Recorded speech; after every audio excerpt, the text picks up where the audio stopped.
Hello everyone, and welcome to our Blue Lozenge webinar, AI in the Wild today. This is our first event of 2026.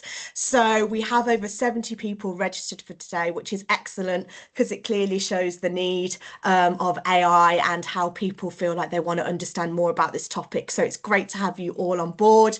We have some of our existing clients, so hello to you all out there, but then we also have some new people on the call as well. So it's really great to have you here. Just to remind you that the session will be recorded today. So if you would like to share it with your team or anybody else outside of your team, just to inform them about how AI works in healthcare comms, you are more than welcome to do that, and we'll share that after today's session. So before we introduce our fabulous speakers and our safari into AI, do you like what I did there, AI in the wild? It's probably a bit too early for jokes. I'm just going to explain a bit about Blue Lozenge, what we do, and how we can support you and your teams. So my name's Alenka. I'm one of the account directors at Blue Lozenge, and we have been running for 5 years. And essentially, we are a health and care agency that specialises in communications and PR in the health and care sector.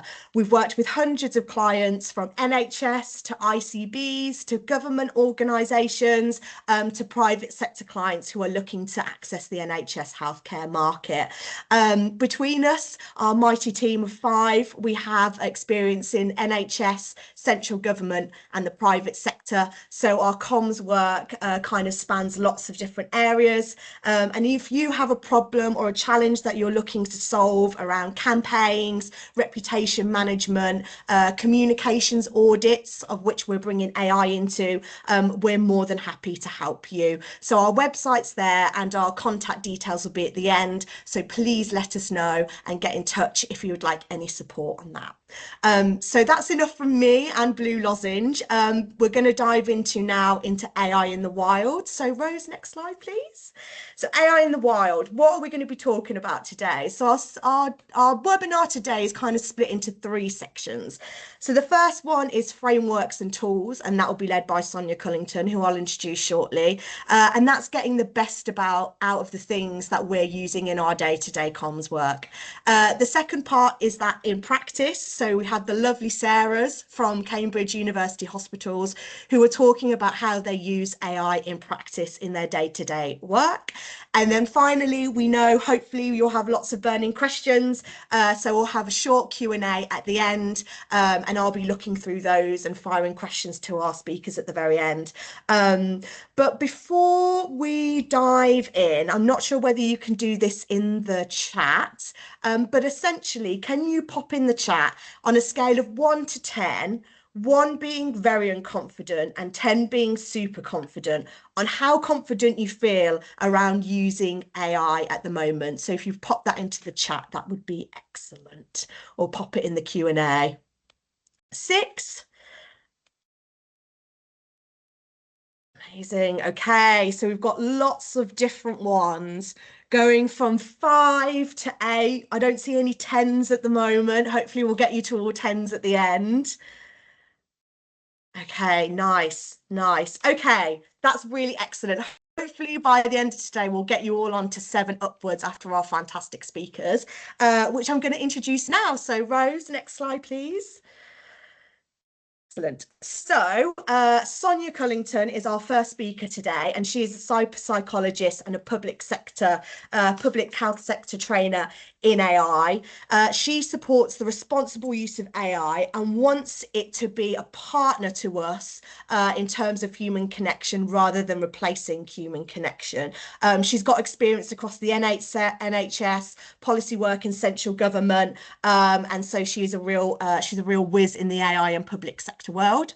And then our second speakers are the Sarahs, as I like to call them. So they're from Cambridge University Hospitals. So Sarah Booth is the current director there. She has over 20 years of NHS communications experience, varying from digital to internal, external. And she also is the co-chair of the NHS Communication AI Network Monitoring and Evaluation Group. And then last but not least is Sarah Roberts. She's an award-winning award-winning communicator with over 15 years of experience, and she currently manages the digital channels at Cambridge University Hospitals. So without further ado, that's enough from me. Sonia, I'm going to hand it over to you. And just to say, Sonia has her camera off because unfortunately she had a bit of an accident with some soup this weekend. So Sonia, I don't know whether you want to elaborate a little bit more, but I'll hand it over to you now, and thank you very much. Oh, I don't know how to follow that, Alenka.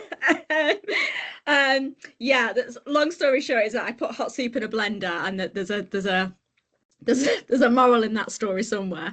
So yeah, so you don't need to see the outputs of that.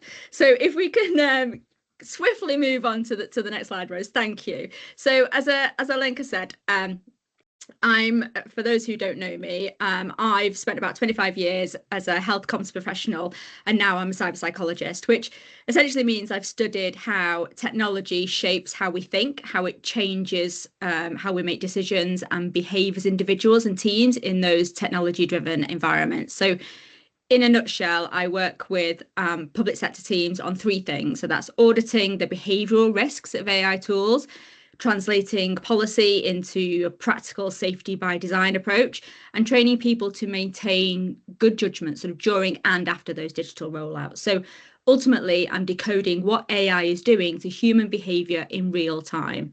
So we all know that AI is definitely here to stay, but so is the need for that human accountability, and that's what I focus on. So next slide, please. So I'm not going to start by demoing any sort of shiny tools, and I know you're probably just thinking, just show me the thing that makes my job easier, but bear with me because there's method in my madness here.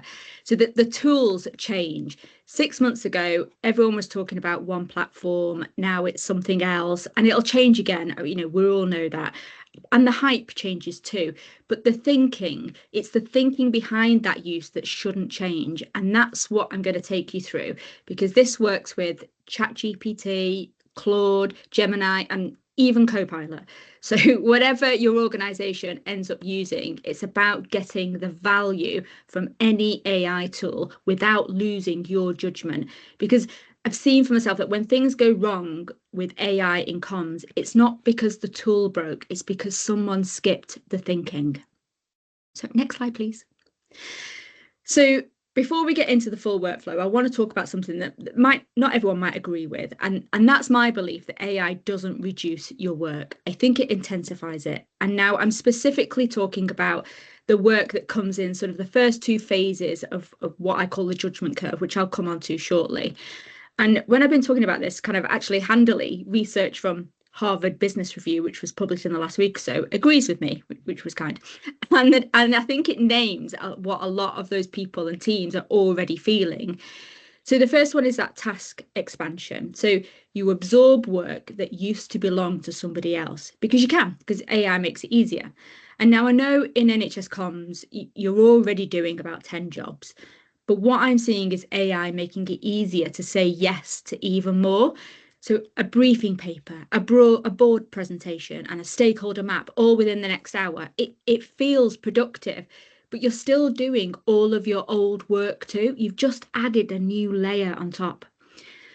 The second bit is about blurred boundaries. And so this is where prompting comes in, because prompting now feels like chatting. It's that easy conversation. So it leaks everywhere on your walks, walking the dog, on trains, in the evenings. In fact, it was only this week that I had someone tell me that they were just chatting through some messaging options with ChatGPT, and that was at 10 o'clock on a Sunday. And that is a classic boundary collapse. And in the NHS, when you're already working above and beyond, AI makes it even harder to switch off. So that third element is that constant multitasking. You've always had multiple things running in parallel, and that's just comms essentially. But now you've got 5 AI conversations running alongside everything else, and it can feel productive, but your brain is constantly switching context. And we know that's exhausting. You know, last year I spent a lot of time helping teams start using AI well.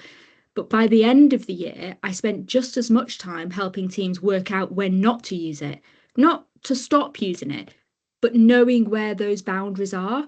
And I honestly think those organizations that figure this out won't just be healthier, they'll make better decisions because they'll be the human in the lead, not the human in that never ending, always on loop. So, does it mean I think you should use AI less? No, I think ultimately it means that we should be using it better. And I think that's a big difference. Next slide, please.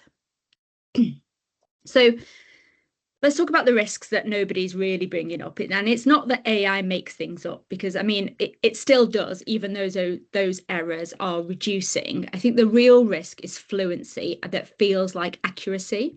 So when AI writes something, it sounds confident, that perfect grammar, that clear structure, no typos. And our brains naturally read that fluency and think, this must be correct. And speed feels like competence too. AI gives you an answer in 3 seconds and you think, wow, that was fast. It must be know what it's doing. But confidence doesn't equal correctness.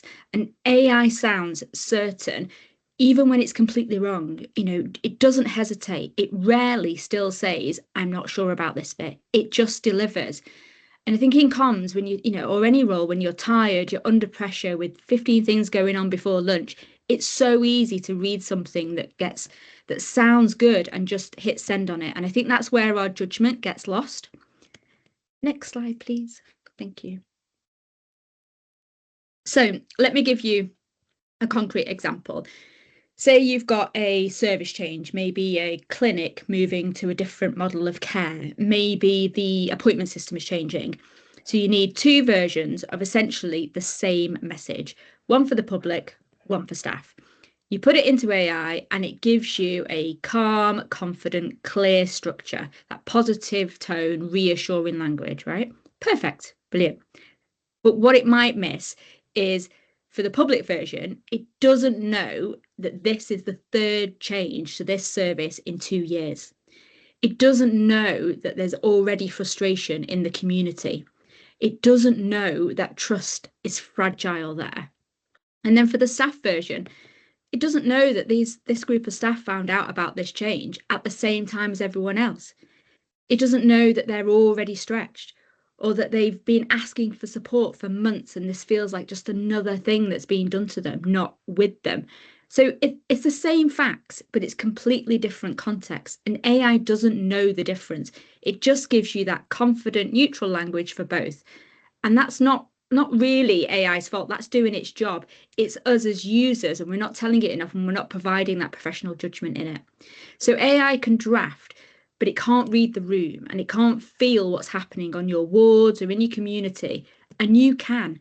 And that's why you as comms professionals and your judgment is still essential in this program. So, next slide, please. So let's talk about what it can actually create, when it actually creates value when you use AI. So it's not faster drafting. Fast doesn't mean good. And it's not more content. God knows we don't need more content, and it's not fewer clicks. So what it actually creates value is the clearer thinking, better judgment, and decisions you can defend. Because at the end of the day, if someone asks, why did we say that? You need to have an answer.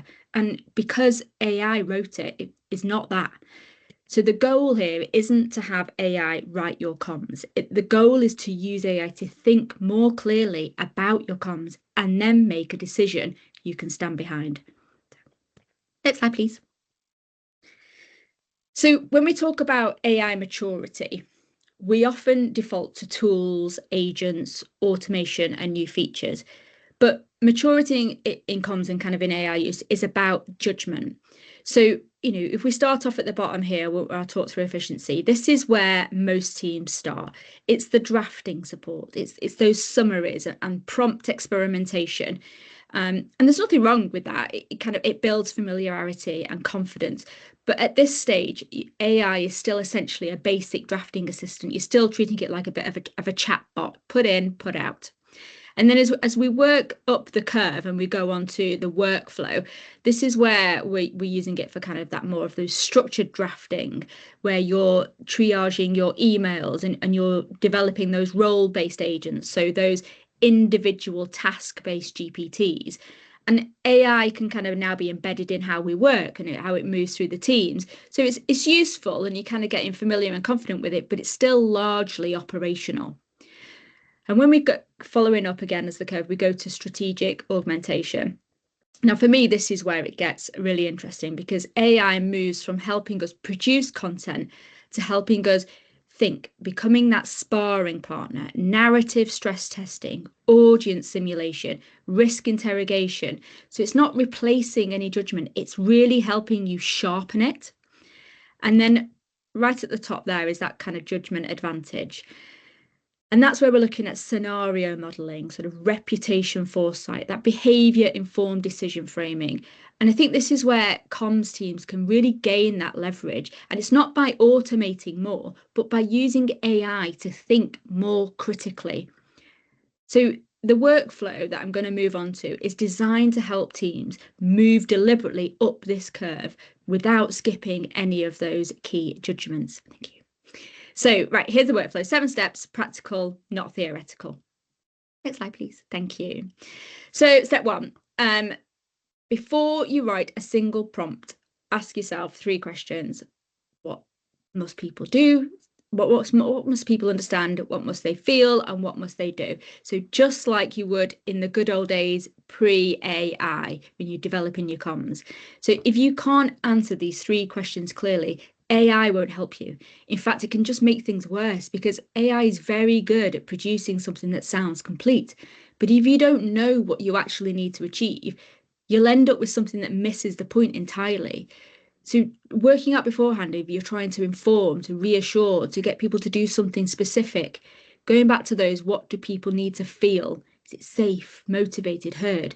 If you can't answer all of those things, then don't look to AI to do that for you. Next step, please. Thank you. So step 2, and I mean this literally about deciding what AI is allowed to do. So before you start, be really clear about what's on the table and what's off the table. AI can help you with structure, summaries, options, and clarifying your thinking as we just went through. But AI should not be held accountable. That's yours. It should not hold ethical judgment. That's also yours. And it should not make final tone decisions because tone depends on your judgment. And AI is not a decision-making tool. So if you treat it like one, you'll end up in trouble, basically. Next slide. Thanks. So step 3, grounded in reality. This, I think, is the bit people skip. And it's the bit for me that matters the most. So there's a gap between people who fight AI's voice on every single draft and people whose output sounds like them from the start. And the difference is voice, audience, and context. The second group give AI something to work with before they ever ask it to write something. And I honestly think this is why so much AI generated comms ends up sounding beige. Everybody sounds similar and sounds like themselves. And it doesn't share our lived experience. It doesn't know the feel of like a busy ward or the anxiety of a first-time patient. When we give it vague instructions, it gives us the safest, most averaged out version of a professional. It guesses and it guesses confidently. So next slide, please. So I've talked before about moving beyond better prompts to behavioural design. And the key shift for me is moving from objectives to psychological context. And you don't need to be a specialist in this, but it's moving from things like, be concise and professional for staff. Those are objectives. They tell AI nothing useful. So instead, you could say, right, for a clinician who's skimming between tasks, they have high cognitive load and need the most important action point to stand out in under 30 seconds. So now AI knows the behavioral reality of that person the comms is intended for. So when when you're writing for patients, instead of be patient friendly and reassuring, you could try write for someone who's in a state of anxiety, they're afraid of getting it wrong, use simple sentence structures and human warmth to make them feel seen and supported. So that's not a tone instruction, that's a psychological brief. And the same principles apply to things like length. So don't say, keep it brief, because that's meaningless to AI. You can say things like, no more than 3 bullet points or a 30-second read. So precision beats vagueness every time. And then there's the anchor. So if you don't give AI the actual policy or press release or leaflet or document you're working from, it has nothing concrete to hold on to. So it reaches back into its generic bias training data and guesses. So upload as much relevant source material as you can to give it that anchor. So I guess my key point here is about that professionalism isn't a tone, it's the outcome of good judgment and people and context. An AI can draft, but its effectiveness depends entirely on our ability to translate that human experience. And that's a comm skill. That's your skill. Next slide, please. So step 4. So ask AI for options, not for a final draft. If you tell it to give you 3 ways to approach X or show me 2 different tones for this message, then you can expect imperfection. So it gives you something perfect on the first go. You should be suspicious. AI is actually really good at divergence, so the possibilities, the variations, the different angles. So use it for that. Get the options and then you decide. Next slide, please. So I think this is where people can get a little bit lazy. They read it, it sounds good, they move on. So don't do that. Ask yourself, what is this assuming? And what are those assumptions doing? Are they correct? Where is it overconfident? Look for certainty where there should be nuance, and look for statements that are presented as facts that are actually judgments. Look for the reassurance where there should be acknowledgement. And there's always, the good old, would this survive a screenshot? If somebody took a screenshot and forwarded it onto a journalist, would you be okay with that? If you can't explain why every sentence is there, just remove it. Next slide, please. So this is about rewriting, refining, and removing what you cannot defend. It's not about tweaking a word here and there. It's about taking back control. So take what AI gave you and make it real, make it honest, make it yours. And, that's what's called metacognitive calibration. And you're matching your level of trust to what the AI actually knows, not how confident it sounds. So you're not fixing AI's mistakes, you're exercising your professional judgment. Next, please. Okay, last step. Lots of people discuss whether you should declare AI use or not. And my answer is, it depends. And I would ask 3 questions. So does it disclose, does disclosing AI use build trust? Sometimes saying, we used AI to help this, and when we checked it carefully, it can actually reassure people, but So does your governance require it? So get to know your policy, and would you disclose, clarify, or confuse? If it's going to create a distraction from the actual message, maybe don't. I think that transparency should be deliberate, not reactive. So don't wait until someone asks and then scramble around. Decide up front. And if you're not sure, default to transparency, because I think it's almost always the better option. Right, next slide, please. Thank you. Okay, so before we finish, there's something I think you can use immediately. Next slide, please. And these are my four filters. So it's facts, feelings, fairness, fit. So before anything goes live, and I mean anything, so just pause for 60 seconds and go through these 4 filters. Facts, so what does it rely on? Are they correct? AI gets facts wrong all the time, confidently. So check every claim, every statistic, every date. Don't assume, just verify.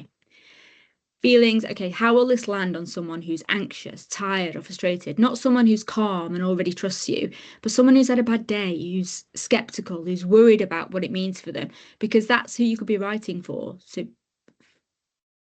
and the other area is fairness. Who could be blamed, excluded, or overlooked? Words are not neutral. Every message has power dynamics. You guys know this. AI doesn't see who's vulnerable or already feeling marginalized. You do, so look out for that. And fit, would I defend this in a meeting? So if your CEO asked, why did we say it this way? Do you have an answer? If a journalist picked it up, would you be comfortable standing behind every sentence? And if the answer is no, then don't use it. And if you want to make it a habit, then, print this off. In fact, don't print it, we're saving the planet, but just put these 4 words on a post-it note and stick it on your monitor. Because I think just seeing them will help you make that pause and kind of consider what it is that you're working on. Okay, so next slide, please. Okay, so what can you actually do? Use AI for options, not final drafts. Just write on one message, ask for 3 versions and its rationale, and just see what happens, see what the difference is. You can apply this 7-step workflow, obviously, to one low risk task.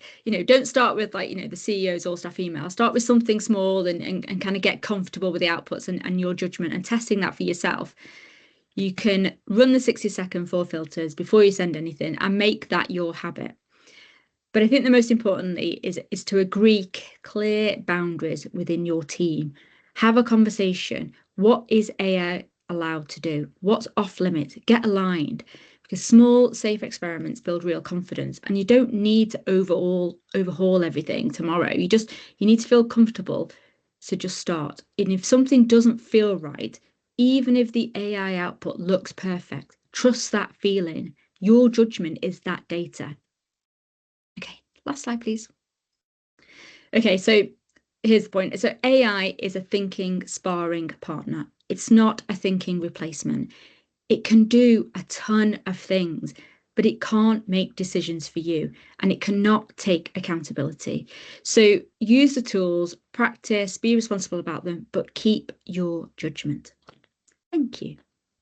Brilliant. Thank you so much, Sonia. I'm hoping that you all on the call find that really helpful. There was a couple of things that really stood out from me as I was listening to it. The first one is I love that 60-second 4 Fs at the end. That was super helpful, and with very kind of busy lives that we all have in terms of the comms world, those 4 kind of checkpoints I imagine will be invaluable to so many people. The second thing is around the psychological benefit and the feeling, and I think that really resonates with us as communicators around think, feel, do. So what do we want our audiences to think, feel, do, and how do we build that into AI? But then also as well, understanding that context, like the NHS and across healthcare, there's so much going on at the moment that it's hard to keep up, and so that context is so real. So I thought that was really helpful. And also interrogate the output. I think it was a couple of weeks ago, and actually we were talking about this at Blue Lozenge. We'd seen that Australian consultancy company, I think it was, actually I don't want to name names, who had to give all their money back to the Australian government asked for their money back because their whole report was produced by AI. So I think if that doesn't say interrogate the output, I'm not sure what does. So thank you so much, Sonia. This is just as a reminder to everybody on the webinar, if you could just pop your questions in the chat or either the Q&A, I can pick them up on both areas, and we'll share those and we'll ask those at the end.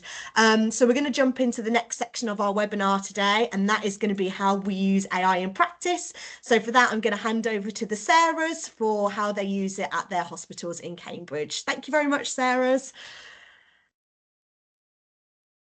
Today. I'm Sarah Booth, I'm the Director of Communications at Cambridge Hospitals, and I'm joined by Sarah Roberts, who's Head of Digital Communications. If we go to the next slide. So today, as Alenka's just said, we're going to focus on how we start to use AI in the CUH Communications team. And for me, as we've just heard Sonia so eloquently explain to us, absolutely value for AI really comes from when we use it as our thinking and creative partner. So really enabling us to have that freed up capacity to do the things that only we can do and use our skills, our judgment and our expertise. So that's been my starting point for how we frame this within the CUH Communications team, to be really clear on the benefits that we get as a team. So really enabling us to have the time to build those connections, to really foster that more meaningful engagement in person and really tailoring and reaching our different audiences. So it's been very much about supporting capacity, absolutely not about replacing people. And we've also recognised that different people in the team are at different places, and you'll have the same in your team. Some of us are quite comfortable with using AI, other people are more fearful of it. So really creating the safe space in our team for people to be where they are with it and have a go.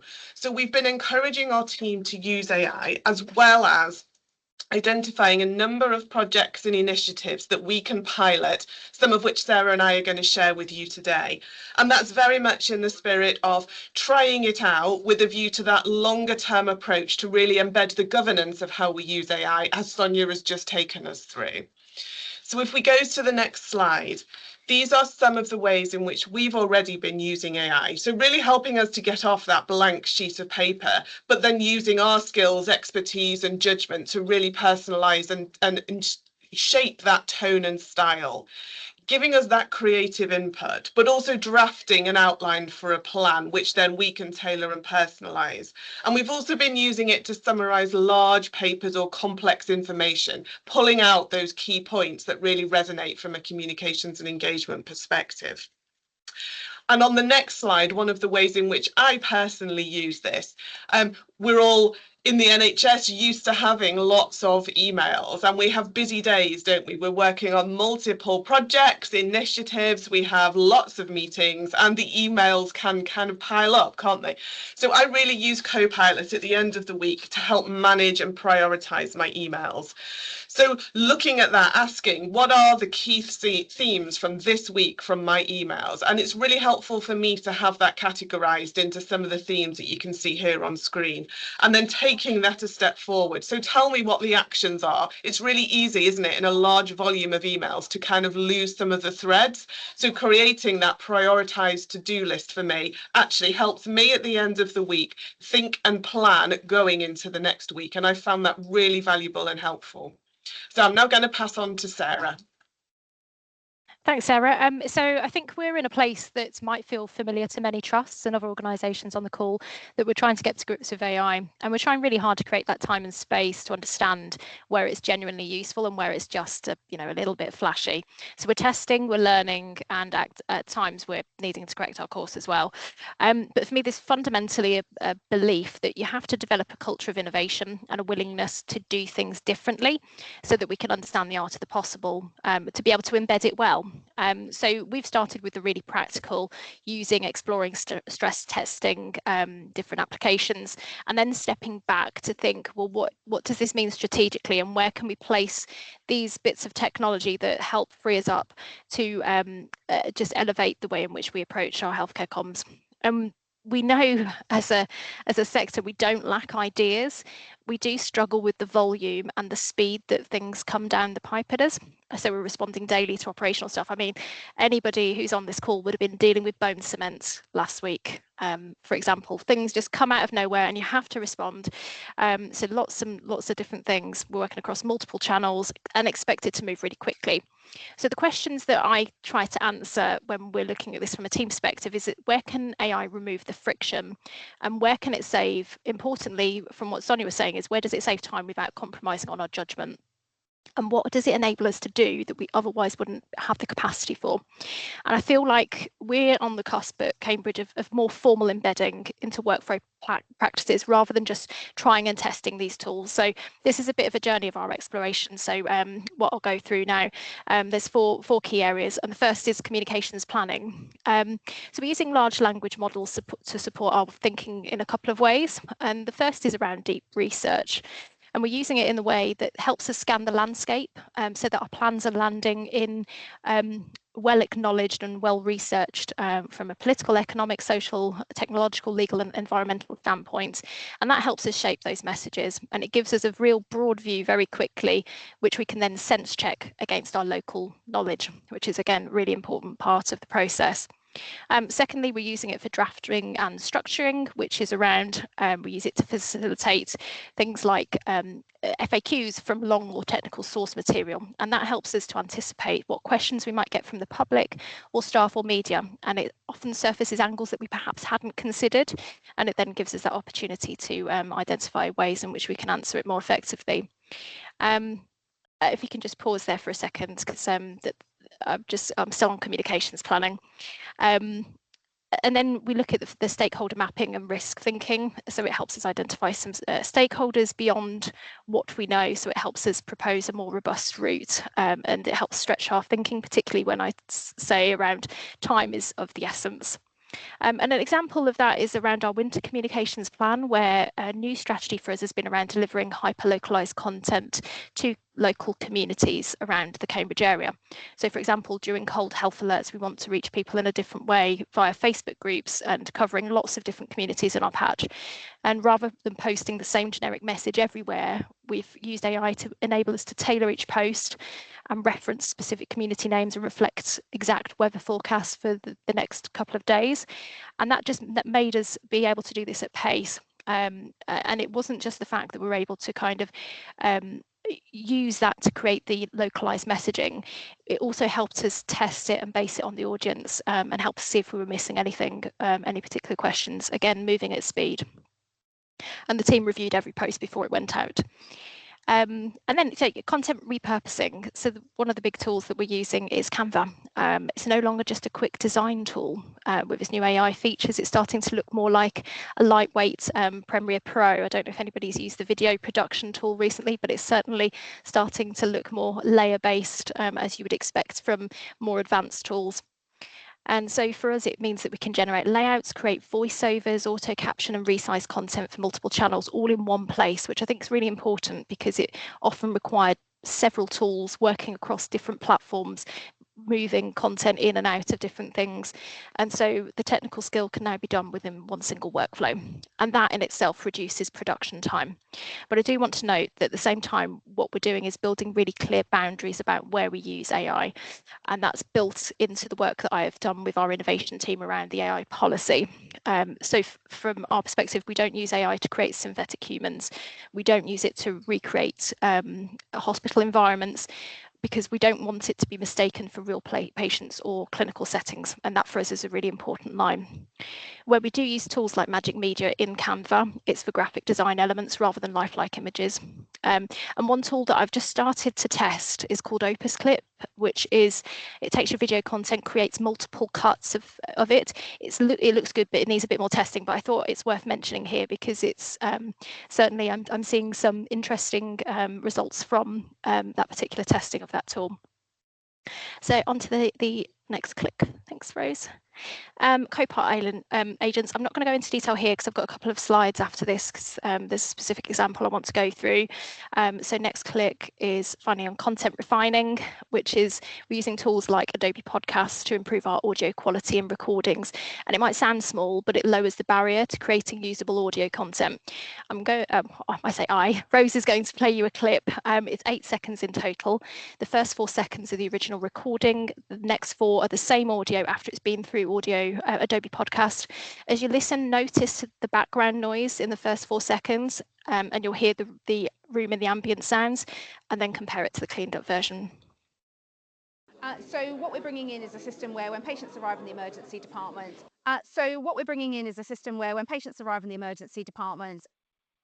It's a completely different audio experience. And if you can record a piece on a standard microphone, clean it up to broadcast quality, you open up way more opportunities for internal and external storytelling without additional kit or studio time. Next slide, please. Okay, Copilot agents. I'm not sure what the balance of people on the call and whether or not you have Copilot, but this is an interesting feature, Copilot agents. And I built this Copilot agent in response to a really ordinary problem. We had a run of endorsement queries that came over a really short period of time. You know, the ones where suppliers have supplied you something, they want to share a press release, they want to use your logo, they want images of it in use. The questions themselves weren't complex, and the guidance exists, and they're questions that anyone in the team could answer. However, the issue was the workflow. Everything was routed to one person, and that one person was me as responsibility for the brand. So what I wanted to do was empower the team to be able to answer these questions themselves. So I created this really simple agent in Copilot. Colleagues paste in the supplier's query. The agent checks it against the endorsement guidance that has been developed. It then produces a short assessment and a draft reply that's aligned to policy. We still review the output of it where it's needed, but the routine handling of these queries no longer depends on them being routed through me or my colleague Charlotte. And the best bit, on next slide please. It is just super simple to do. And if you've got Copilot, really easy, just go to the agent store, create a new agent, upload your guidance, write your clear instruction what it should and what it shouldn't do, and then test it with real examples. You can configure lots of different pieces in it, but in 5 minutes, 5-10 minutes, you can have a real simple Copilot agent. It's really important though to say that this is not agentic AI. When the industry talks about agentic AI, this is more like a virtual assistant. If this was an agent in real kind of agentic terms, it would perhaps receive the email from whoever it is who's sending it, it would formulate its response, and then it would just answer it on its own without any human involvement. So it's really confusing, but it's not agentic AI, but it is Copilot's agent for anybody who wants to try and create their own. And in most comms teams, there are points where work queues become responsibility and it sits with one role. Sometimes it's necessary and sometimes it's not. So I'd leave you with this. Where does work regularly queue in your comms processes, and does it need to? And could you use something really simple like a Copilot agent to be able to empower the team to be able to answer their questions themselves? And my final slide is about our chatbot, which is not technically AI yet. We have one in Sandbox, but this starting point for this was not about the tool, it was about the workload that drove the necessity to have a tool that enabled us to implement a chatbot. So what you're seeing here is our year on impact report from implementing a chatbot on our social media messages via Orlo, and it's the space of a year. The background is that we receive between 16,000 and 20,000 messages and comments across our social channels every year. And back in 2023, when I analysed the inbox data, a real clear pattern emerged. A significant proportion of those direct messages were repeat and routine queries like parking, clinic locations, how do I apply for a job from overseas, how do I pay to have treatment if I'm coming over from a different country. And they're all really important questions, but they don't require specialist comms involvement. So after reviewing the data and the scale of the themes, I listened to the team's experiences of managing that volume day in, day out. And from there, I built the case for investment, secured the funding through our hospital charities innovation fund, went through all the governance processes like DPIAs and equality impact assessments. And the solution that we implemented, as I say, is not AI at the moment. It's structured automation. It has keyword triggers. So if someone says car parking, it pulls up the car parking query. But eventually it will move to the evidence base, which is the knowledge bank, which is the website. And as you can see, over the year, it deflected 69% of the conversations from a inbox perspective, and that has increased more recently to 75%. So for that period of time, just over 50 hours saved, which enabled us to do roughly 8 filming/editing projects or 180 minor website requests, which is just incredible, really. So yeah, start with the pressure points, understand the pattern, and then put your guardrails in place. And I'll hand back over for any questions. Thank you so much, Sarah. That was excellent. There was quite a few comments coming through as you were chatting, and especially when the podcast stuff came up. Becky from Bristol said, that's fab, and I would agree with her, because one thing that I've really taken away, and when I worked in an NHS comms team, and I'm sure a lot of people will feel the same, is we don't have the money or the people to do professional recording, professional video. So a lot of the stuff that we do is with the kit that we have. And so having that tool to finesse what we do with the resources that we have is just excellent. I think a lot of people were impressed by that, and they'll take it away, because I imagine a lot of people have asked for podcasts recently because they have exploded. But the other thing that I really liked about your presentation is around using AI to tailor different messages and how you use that for winter, especially thinking about all the patients and the audiences that we need to reach, and all the different variations in terms of kind of reading age, language, how much they can understand. That is just excellent. So yeah, thank you so much to both of our speakers. All the questions are coming through really quick and fast, which is great. It's good to see that everybody's really interested in what we're talking about today. So I'm going to kick off with the first question, and I'm not sure who this one would go to. Maybe both sets of people. But if we were to invest in AI tools, which ones would you suggest that we invest into? Sonia or the Sarahs, do you want to go first? Don't mind. Well, I'll go.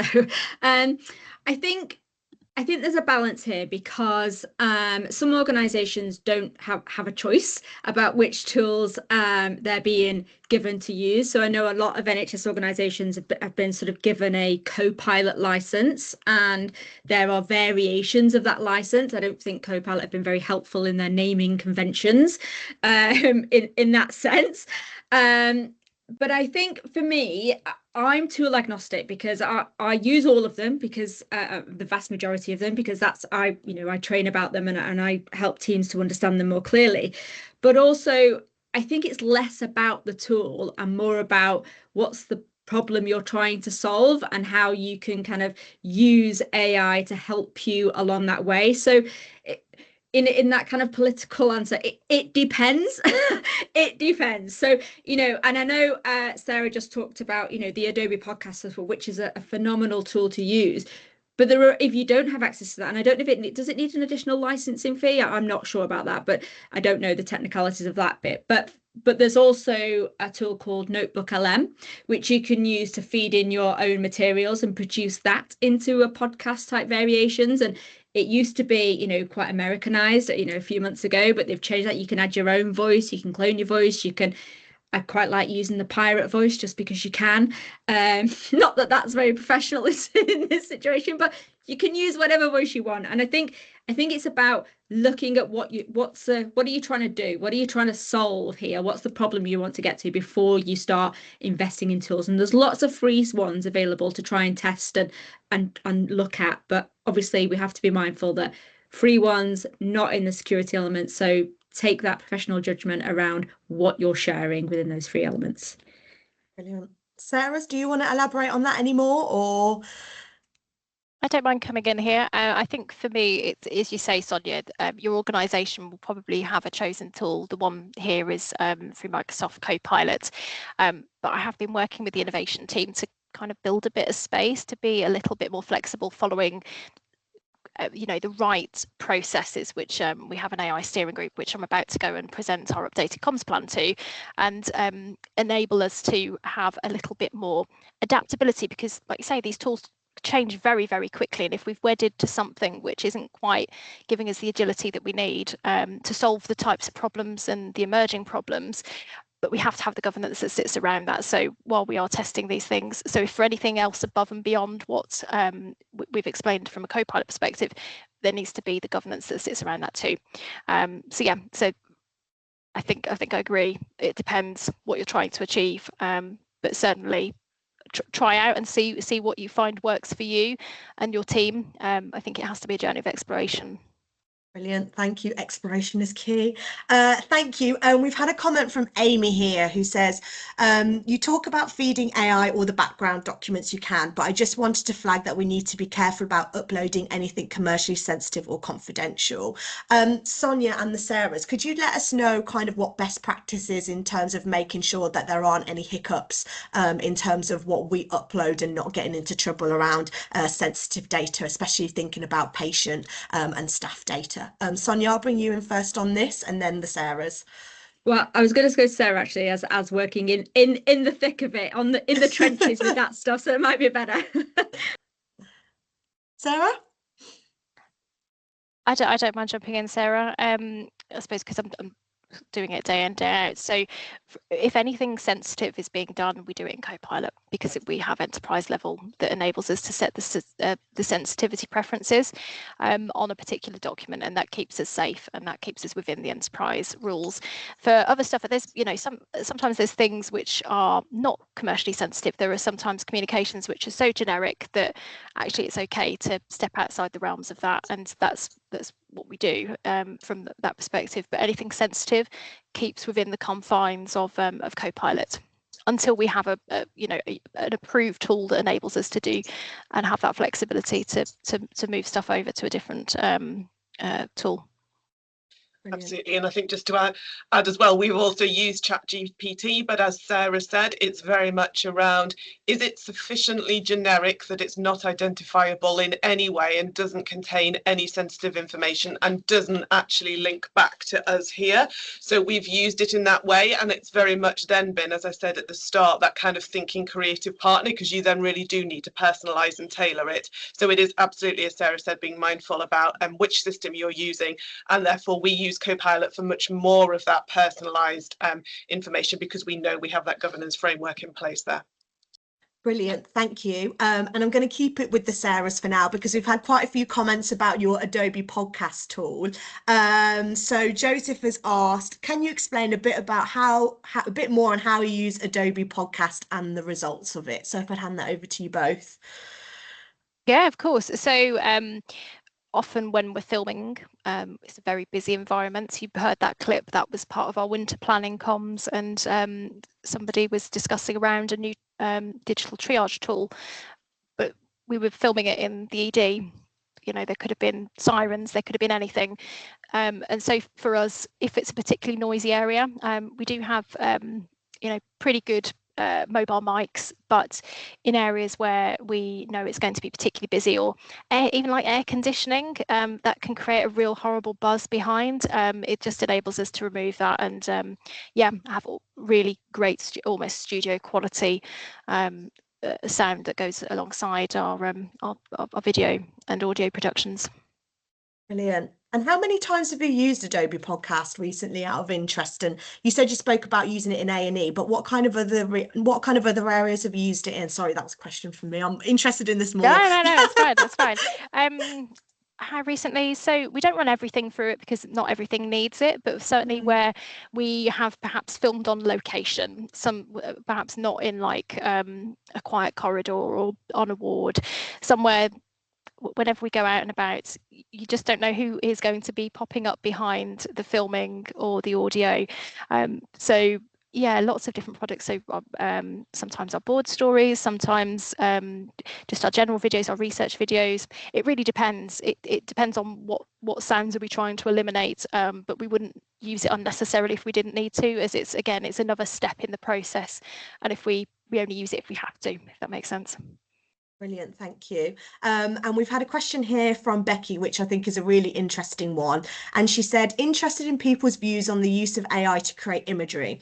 We are finding teams are using it and going a bit rogue to create their own images to support presentations. It's a difficult area to gatekeep as a comms team. So Sonia and the Sarahs, do you have any advice for Becky on how she could help manage that within her team? So I feel quite strongly about this, I think, coming from the perspective of authentic communications that really have to resonate and build trust with your stakeholders. And we had an issue here where someone had created and shared on our staff Facebook group some images through AI of a nurse, and actually they looked very young, immaculate hair, beautiful makeup. You could tell it wasn't a real photograph of a real person, and that, I think, for me loses some credibility at this point in time where we are. So I think this is a really tricky issue. I think we will absolutely get to the point further down the line where AI images are used, and even where we use AI to develop videos.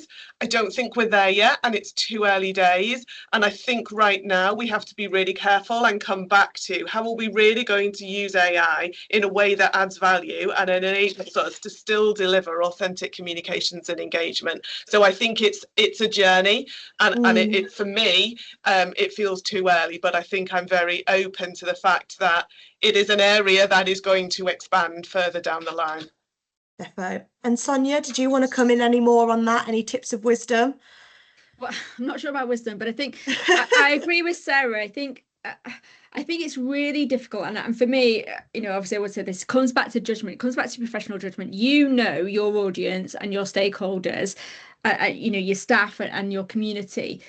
So you need to go with kind of what works for you. But there was a comment about sort of, not using, AI for imagery and creating those avatars. But some trusts have taken a different approach. So some trusts have developed AI avatars for training, for explaining patient information updates, for translation purposes and things like that. So I think, and it's very clearly an avatar. It's not trying to be a human. They've labeled it very clearly, and they've been very specific about it. And over the last few months in themselves, it's come on incredible amounts. Sometimes it's really difficult to tell about sort of AI generated content versus the human generated stuff. So, but ultimately it comes down to agreeing together as a team, as an organization. What are your boundaries on this?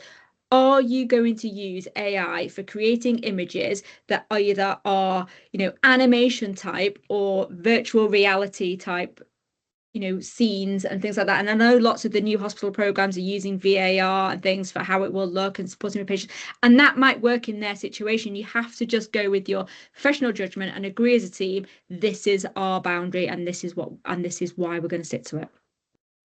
Brilliant. And I don't know whether any of you on the call might have seen the Lucy Letby documentary on Netflix and how they've used avatars and AI to actually represent the mothers that they interviewed, but I'd never really seen that before, and that's the first time I've seen it in a Netflix documentary, so it's definitely progressing. We have time for one more question, and I'm going to bring in one from Claudia here. She says, are there any specific barriers in terms of the use of AI for ethnic minority group comms, given the tendency for white bias, conformity in terminology, etc.? Any thoughts on that? Who would like to come in first? Oh gosh, that's such a big question for the last question. I think the short answer is yes, and it's a really under-discussed issue. I think so. AI systems, as we know, are trained predominantly on the white Western English language content, and that means that they default to the white cultural norms and idioms and framings. And I think that can create an additional cognitive labor, and sort of they have to spot and correct biases that white colleagues wouldn't even notice. So I think that one of the things that, gosh, in terms of, I could go on for this forever, I'm just conscious of this, but I think in terms of as a comms professional, you can bring that cultural fluency to your work, and you can kind of know how to sort of code switch and use the community specific language and how to signal that message is for your community, rather than it being sort of AI generic content that can undermine the work that you're trying to do. So, as I talked about, AI can sound confident regardless of whether it's culturally appropriate. So that's where interrogating that output and asking it the questions: who does this leave out? Who is this designed to could this be offensive? Does this have any gender biases? Does this have any racial biases? You can ask for those instances, but again, I'm coming back to judgment, because at the end of the day, we're communications professionals. You've got to use your knowledge and your professionalism in order to interrogate that output and make the decision of whether it's appropriate or not. Excellent. And if I could just add one extra point on that, I agree with everything Sonia has just said, and I think that's where it comes back to. We know there are known concerns with bias, don't we, in AI, and I think therefore that ability for us to have those almost trusted networks that we can then use in terms of co-producing our comms is really important, because actually you wouldn't want to just rely on something that AI has produced. You absolutely then want to actually shape that with a diverse group of staff, or if it's patient facing, actually be able to say to a diverse group of patients and members of the public and stakeholders, is this resonating for you as well? Work with us on shaping this so it is really authentic and tailored. Great. Thank you so much, guys. Brilliant questions, everyone. Thank you so much for those. I think there's 3 words that have stood out to me as we close this session, and that is feeling, judgment, and transparency when it comes to AI. So I feel like if we carry those 3 words through everything that we do, building on what the Sarahs and Sonias shared today, I think we'll be in a good stead. So before we close, I asked you a question at the beginning. How confident do you feel using AI tools? So based on that now, please can you put in a new number from 1 to 10, 1 being least confident and 10 being the most confident. If you pop it in the chat now. 8, amazing. 8, I was 4, brilliant. Oh, 9, I love it. Okay, excellent. This fills me with so much joy.